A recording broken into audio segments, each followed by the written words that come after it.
Assalamualaikum warahmatullahi wabarakatuh. Salam sejahtera untuk kita semua. Kebijakan publik untuk mengatasi pandemi COVID sudah dilaksanakan oleh pemerintah pusat, pemerintah daerah provinsi, kabupaten, desa, kelurahan, dan dilaksanakan pula oleh masyarakat secara luas. Perlu kami sampaikan bahwa intisari kebijakan publik itu sebenarnya adalah untuk mewujudkan cita-cita mengapa kita bernegara. Soekarno-Hatta memproklamirkan kemerdekaan kita untuk 4 tujuan. Yang secara gampang mungkin ketika di SD dulu kita menyingkatnya dengan 5 daster. Li itu adalah melindungi segenap tumpah darah Indonesia. Ma itu memajukan kesejahteraan umum. Das mencerdaskan kehidupan bangsa. Dan ter adalah ikut serta dalam ketertiban dunia. Kebijakan-kebijakan publik semuanya tentu akan bermuara pada 4 tujuan tadi. Melindungi, memajukan kesejahteraan umum, mencerdaskan kehidupan bangsa, dan ikut serta dalam ketertiban dunia. Demikian pula kebijakan untuk COVID ini juga terkait dengan tujuan negara itu, yang dalam pandemi tentu sangat-sangat terganggu. Sekalian, khususnya peserta KKN, kami berharap KKN Anda juga dalam rangka sedikit atau banyak menyentuh ke 4 hal tersebut. Bapak Ibu yang kami hormati dan khususnya saudara-saudara yang KKN, tanggal 2 Maret 2020, Presiden Jokowi menyatakan bahwa ada 2 WNI yang positif terkena virus corona.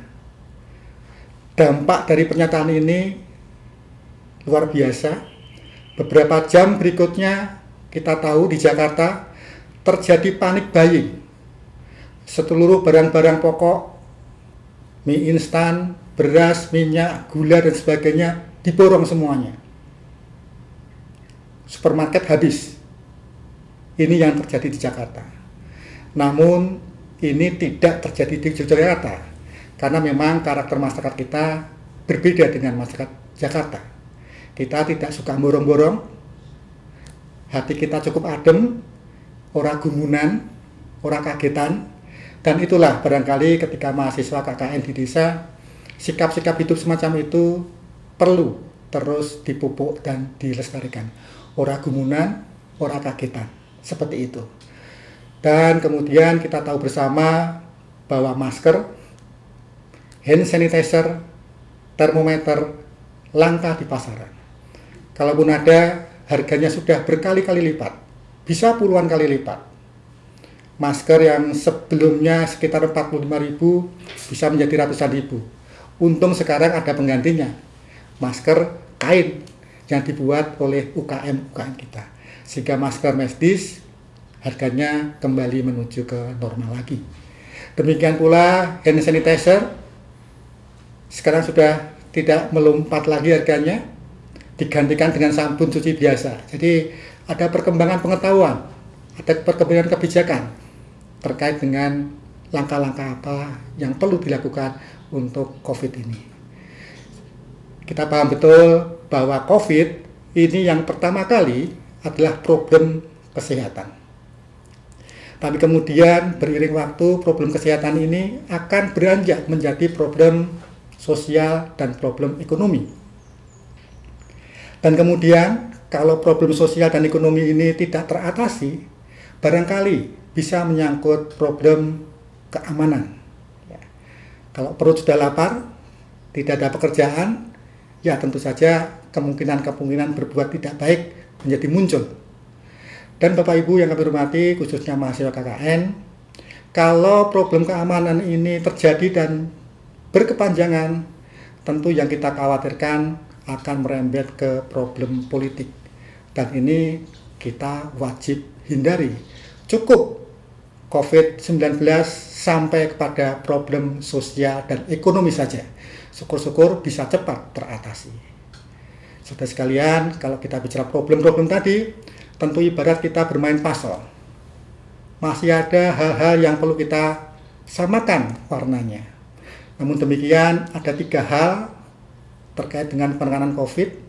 Yang pertama yang penting adalah pendataan. Data ini kelihatannya sederhana, namun ternyata rumit. Perlu effort untuk pendataan yang baik. Baik data perseorangan yang terdampak COVID, maupun data usaha-usaha yang terdampak COVID. Kemudian setelah pendataan, program kita adalah pengurangan beban yang terdampak COVID, termasuk juga usaha-usaha yang terdampak COVID. Ada yang dikurangi bebannya. Kemudian berikutnya, langkah berikutnya adalah kita lakukan pemberdayaan. Yang masih punya power kita berdayakan supaya tetap bergeliat, berputar usahanya. Inilah 3 hal yang dilakukan khususnya terkait dengan ekonomi dan pembangunan di daerah Istimewa Yogyakarta. Lakukan pendataan, pengurangan beban, dan pemberdayaan.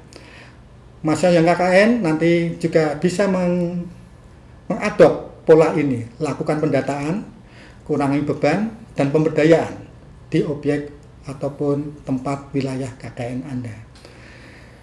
Di DIY untuk tanggap darurat ini diputuskan dengan keputusan gubernur dan kita memutuskan hingga tanggal 30 Juni 2020 tanggap darurat. Saya tidak tahu persis apakah setelah tanggal 30 Juni statusnya masih tanggap darurat. Ini sangat tergantung dinamika perkembangan kesehatan di masyarakat DIY. Dan Bapak Gubernur DIY juga sudah membuat gugus tugas penanggulangan COVID-19 di DIY. Dan gugus tugas ini terbagi menjadi beberapa bidang. Yang pertama bidang kesehatan, kemudian yang kedua adalah bidang ekonomi, yang ketiga adalah bidang pendidikan, yang keempat adalah bidang sosial, yang kelima adalah bidang pengamanan dan penegakan hukum, dan yang terakhir adalah bidang logistik. Semua bidang ini bergerak bersama-sama, bersinergi untuk mengatasi COVID di daerah Istimewa Yogyakarta, tentu juga bersinergi dengan pemerintah pusat.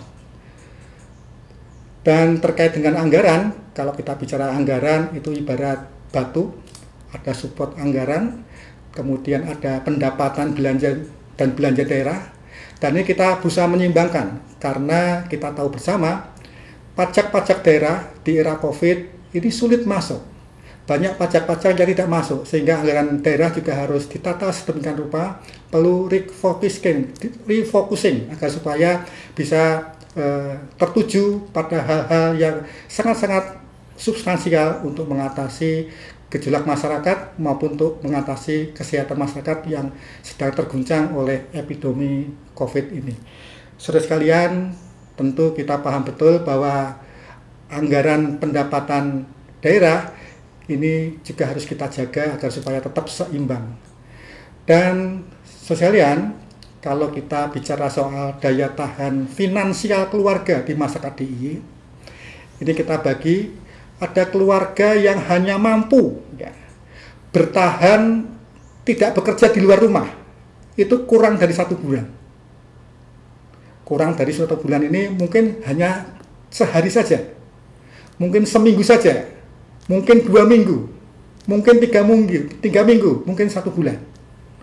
Jumlah keluarga yang bisa bertahan kurang dari 1 bulan ini kira-kira 13%. Lebih dari 1 bulan dia harus bekerja. Kalau tidak bekerja, tidak makan lagi. Kemudian ada keluarga yang bisa bertahan 1 hingga 3 bulan. Kira-kira jumlahnya mencapai 38%. Dan yang mampu bertahan lebih dari 3 bulan, ini jumlahnya 49%.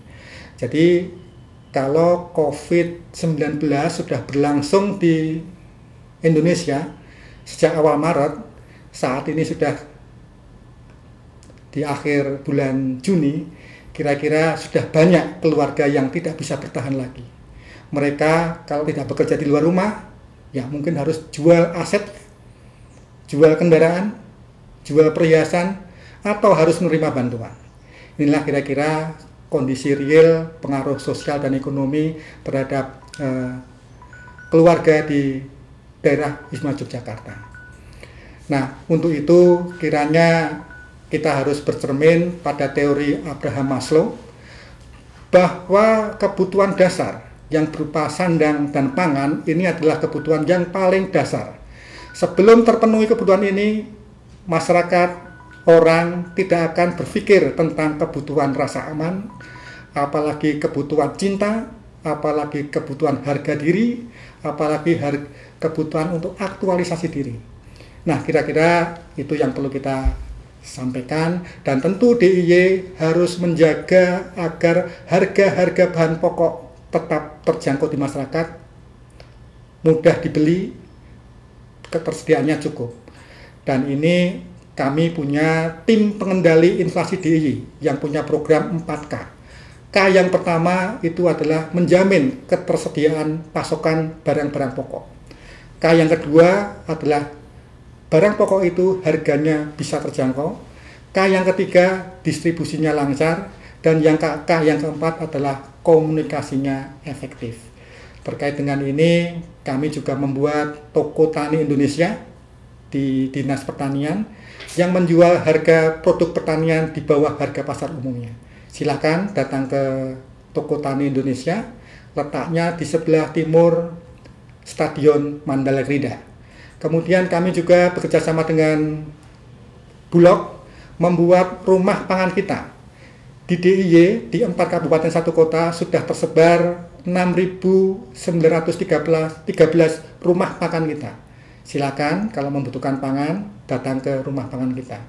Dan kita paham betul bahwa COVID-19 ini sungguh-sungguh menguji kesehatan masyarakat kita, kepemerintahan kita, dan yang terpenting menguji sosial kapital kita.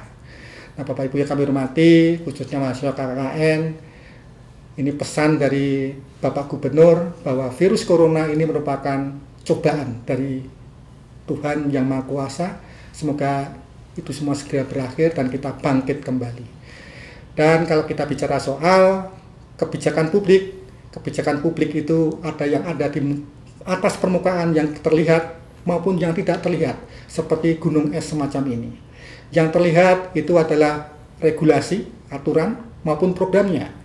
Dan yang tidak terlihat, ini yang lebih penting lagi adalah bagaimana persepsi masyarakat terhadap kebijakan publik itu. Yang kedua adalah bagaimana sikap masyarakat, nilai-nilai masyarakat, dan keyakinan masyarakat terhadap kebijakan publik itu.